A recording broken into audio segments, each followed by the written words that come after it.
Baker Mayfield's career has taken a complete nosedive over the last 2 seasons. At one point, it felt like he was destined to completely turn around the dumpster fire of a franchise that is the Cleveland Browns. And instead, he's now on his 4th team in just over a year. Baker Mayfield was a star at the college level, and he immediately excelled in Cleveland. But it didn't last. Now, his future's in jeopardy. But sometimes you have to take a step back, because at one point in time, Baker Mayfield looked elite. So today, we're going to be taking a look back at why the NFL fell in love with Baker as a prospect, and if his demise in the league is truly his fault or purely based on circumstance. Baker Mayfield is well known for his time at Oklahoma, but that's not where he started his college journey. He was only a 3-star recruit coming out of Lake Travis High School in Austin, Texas, and Baker didn't earn many scholarships. So he ended up accepting an offer to be a preferred walk-on at Texas Tech, and out of nowhere, he was the starter after an injury to Michael Brewer. Baker was the first walk-on true freshman quarterback to start an FBS season opener, and he actually played pretty well. He ended up passing for 413 yards and 4 touchdowns against SMU, and he had 43 completions, breaking a school record. He showed some promise, but ultimately a knee injury cost him his starting job to Davis Webb. Still, Baker was the Big 12 Freshman of the Year after he had 2,315 yards and 15 touchdowns with 9 interceptions. Following the season, Baker ended up transferring from Texas Tech because he believed that he had earned the starting position for the team, and he allegedly had scholarship issues. So Baker Mayfield decided to take his talents to Oklahoma and again was a walk-on. But for some reason, he didn't even reach out to the coaching staff before he had actually announced he was transferring there. So once he did end up at OU, he had to sit out for a season and lost a year of eligibility. And to be honest, it was all quite a mess. He did try to appeal because since he was a walk-on, the transfer rules didn't actually apply. However, it didn't end up mattering and he ended up losing the appeal. But then in 2016, it was amended and it allowed for Baker to play one more season at Oklahoma. After sitting out for a full season, Baker won the Sooners quarterback situation and ended up putting together a pretty good first season in Norman. He had 388 yards and 3 touchdowns in his first game, which was a dominant win over Akron. Then the next week, Oklahoma, who was ranked 19th at the time, beat number 23 Tennessee in double overtime after trailing by 17. Ultimately, OU made it all the way to the college football playoff, but got crushed by Clemson in the semifinal. Baker finished the year with 3,700 yards, 43 touchdowns, and 7 interceptions. He ended up being named Big 12 Offensive Player of the Year and finished 4th in Heisman voting. Funny enough, he actually improved on that by finishing 3rd in 2016, and his top receiving target, D.D. Westbrook, was even a finalist too. Oklahoma did start off the 2016 season with a 10-point loss to number 15 Houston, but went on to have a pretty good year and beat Auburn in the Sugar Bowl. But the most ended up having his best year yet with almost 4,000 yards and 46 total touchdowns to 8 interceptions. Baker had been a top quarterback in college football in back-to-back seasons, but the best was still to come. In 2017, Baker Mayfield became the first walk-on to ever win the Heisman Trophy. He was incredible, throwing for 4,600 yards and 43 touchdowns to 6 interceptions, and he also rushed for 5 more touchdowns. He had a school record 598 yards in a 62-52 win over Oklahoma State, helped OU win the Big 12 championship with a win over TCU, and made the college football playoff again. But the Sooners unfortunately still couldn't get it done and lost to Georgia in the semifinal. Baker did end up with a couple of controversies during the season. He planted the OU flag in the middle of the O at Ohio State Stadium and grabbed his,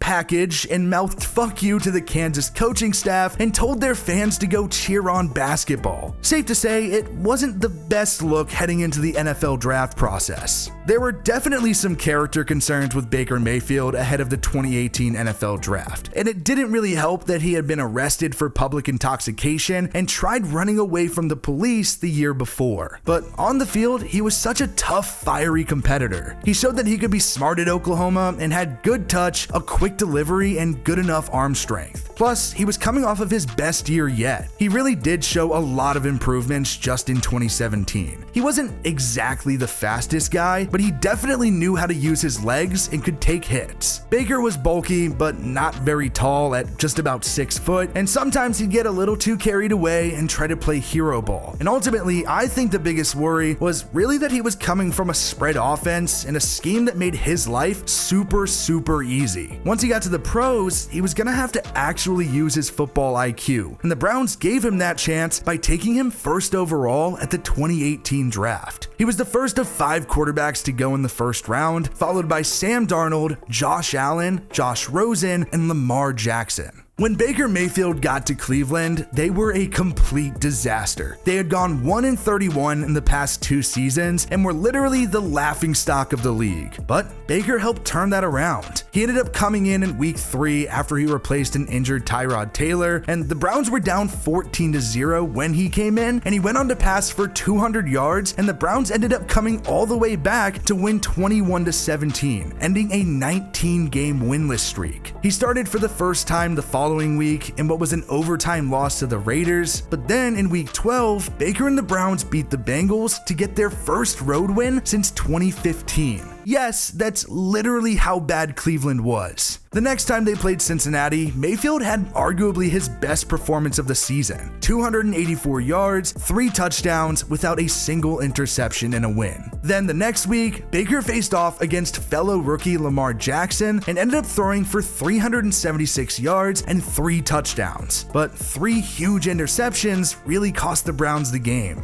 Ultimately, Cleveland ended up going 7-8-1, which was a huge improvement from the previous years. Baker finished the season with 3,700 yards and 27 touchdowns to 14 interceptions. There was a lot of promise, but then he had a pretty rough sophomore slump. And you have to wonder just how much of that was coaching. Hugh Jackson was the head coach his rookie year, but was fired, and Greg Williams took over as the interim. Well, then Freddie Kitchens took over in 2019, and it was just a disaster. The Browns went 6-10 and were just flat out bad. But Baker did become the first Browns quarterback to start in all 16 games in a season since Tim Couch did it back in 2001. Mayfield finished the year with 3,800 yards and 25 touchdowns with a career-high 21 interceptions. Kitchens was quickly fired after the season, and Cleveland tried out another head coach, Kevin Stefanski. He helped Baker have a career-best year with 4,000 yards, 27 touchdowns, and only 8 interceptions. The Browns went 11-5 and made the postseason, where they beat the Steelers behind 263 yards and 3 touchdowns from Baker Mayfield. It was the Browns' first playoff win since 1994 and first playoff road win since 1969. He definitely had hit his peak, and then it all came crashing down in 2021. The Browns did end up picking up his 5th-year option before the season, but then Baker ended up dealing with a shoulder injury and didn't even look like his old self. He went 6-8 in games where he started and had just 3,000 yards and 18 touchdowns to 13 interceptions. That was enough for the Browns to want to move on and find something better, which ended up being Deshaun Watson, and that ultimately led to Baker being traded. The Panthers traded a conditional 4th rounder to the Browns for Baker Mayfield ahead of the 2022 season. He had to compete for the starting job with fellow 2018 draftee Sam Darnold, but did eventually win it. He was the week 1 starter and actually had to face off against the Browns. He ended up throwing for 235 yards, a touchdown and an interception in a tight loss. Baker then ended up suffering a high ankle sprain in week 5, but by the time he got back, the starting job belonged to PJ Walker, and Baker was suddenly a backup. He did get some playing time in week 9 and then started in a week 11 loss, but that was his last game playing for the Panthers. In early December, Mayfield requested to be released and Carolina granted it. The Los Angeles Rams ended up claiming Mayfield off of waivers, and he actually ended up playing just 2 days later because the Rams were so banged up at quarterback. And in that game, Baker led a 98-yard game-winning drive with no timeouts and just 1:45 remaining to beat the Raiders. That Baker Mayfield spark felt like it was finally back, but it didn't end up lasting. He started the Rams' last 4 games of the year and had just 620 yards, 3 touchdowns, and 2 interceptions. This offseason, the Buccaneers signed Baker Mayfield to a 1-year, $4 million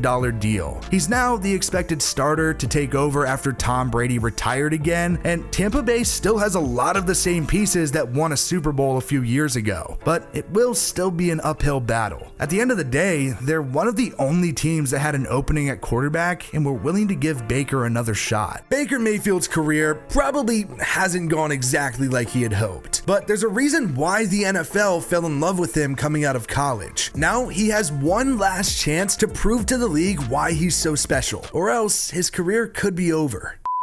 Yo, it is now the end of the video. If you made it all the way to this point, thank you guys so much. Don't forget to like, subscribe, and turn on post notifications so you never miss a single upload. But now that we're here, I want to gauge your guys' opinion on whether or not you think Baker Mayfield will actually succeed in Tampa Bay. I know it seems like the odds are kind of stacked against him, but I think if everything does go to plan, Baker could have a somewhat solid season and at the very least give himself another opportunity to be a starter in this league. But that's my opinion. Let me know what you guys think down in the comment section. Thank you again for making it all the way to the end of the video. We love you guys. Thank you for everything, and we'll see you guys in the next one. Peace.